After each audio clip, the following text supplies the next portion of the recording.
Laughlin, a Clinton supporter and Democratic strategist, and Betsy McCaughey, Trump supporter and former New York Lieutenant Governor. Ladies, thank you both for being with us. So let's look at this here, because the headline is 39 different times that Hillary Clinton could not recall or remember the answer to questions from the FBI regarding these emails and what C meant, whether it was classification, whether it meant classified, whether it meant confidential. How much of a problem, let me ask you, Danielle, is this for Hillary Clinton when it comes to, as Donald Trump said, a lot of people who think that charges should have been brought? And let me be very clear here, this does not indicate at all that criminal charges should have been brought. But go ahead. I think we need to unpack it. So there's been a lot of talk about the fact that she said, I don't recall, in an interview 39 times in an interview that lasted 11 hours. So that's about 10 times in an hour. And I've sat in these rooms with FBI agents, with clients when they're doing these kinds of sessions. And 10 times is not a lot. You have to also remember that some of these things were in 2009. So, 7 years earlier. And frankly, I think we need to hold Hillary Clinton to a standard that the rest of us might be held. And that is realistically that I don't recall some of the things that happened 7 years ago. All right. Do you want to respond to that, Yes. Lieutenant Governor? Shockingly, Mrs. Clinton said that she could not recall whether she ever received training on how to protect classified information. And she also failed to get training for her staff, her aides, on how to protect classified information, even though the State Department requires it. So regardless of criminality, it's obvious that Mrs. Clinton isn't responsible enough to serve as President of the United States. The President receives a classified briefing every morning. She would not be able to keep that information protected.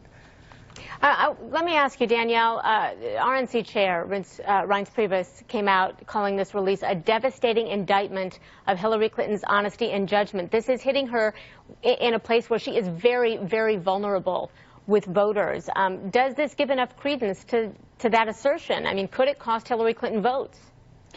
It could, and I think the Republicans obviously want that to happen, so what they're trying to do is kick up enough dust so that people hear these alluring headlines, but they don't necessarily get down into the facts. So let's look at some of these facts.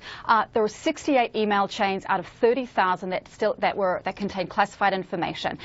That's a small fraction of the emails that Clinton sent and received. And per her testimony on Benghazi, at the time, none of those emails were marked classified. So the problem with these emails is every time a new set of emails comes out, for example, this next 15,000 that we've heard about, Republicans say email scandal and hope that the American people won't actually look a little bit to these and actually examine the facts.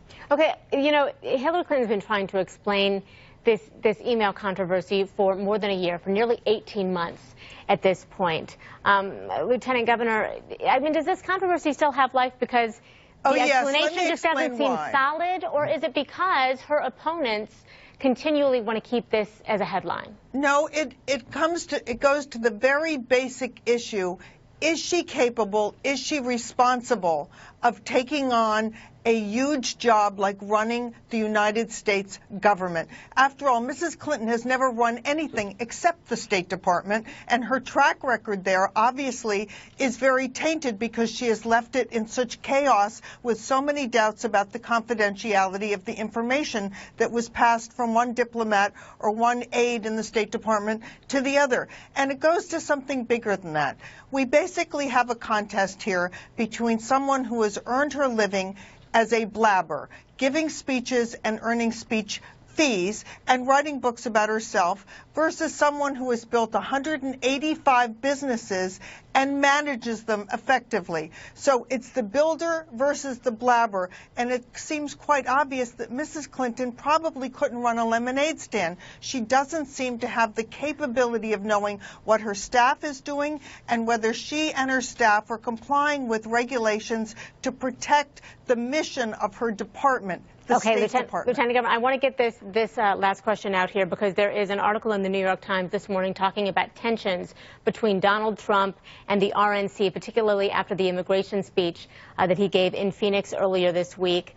According to the Times, they spoke to 6 senior Republicans with detailed knowledge of both groups, saying tensions threaten to diminish the party's ability to work smoothly with Mr. Trump. Mr. Trump needs this party to win, doesn't he? I mean, of course there are fundraising efforts that keep them both together, but do you know how big the rift is and how it may compromise his campaign? I think most Republicans regard Mr. Trump's performance earlier this week, his speech, as a tour de force in which he demonstrated vast knowledge of the immigration issue.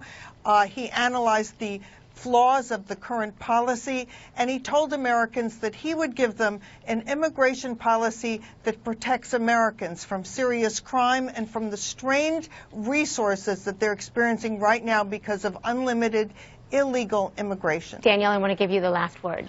I mean, this idea that we have unlimited illegal immigration is utter nonsense. And frankly, what Trump is proposing is what Obama has been trying to set forth in immigration over the last couple of years with DACA and DAPA. So focusing on illegal immigrants that are particularly dangerous, the criminals, those who have entered and re-entered multiple times, while sitting at the back of the line and giving some status, not legal status, but some status, to folks who are paying taxes, who have children here, who are productive members of American society.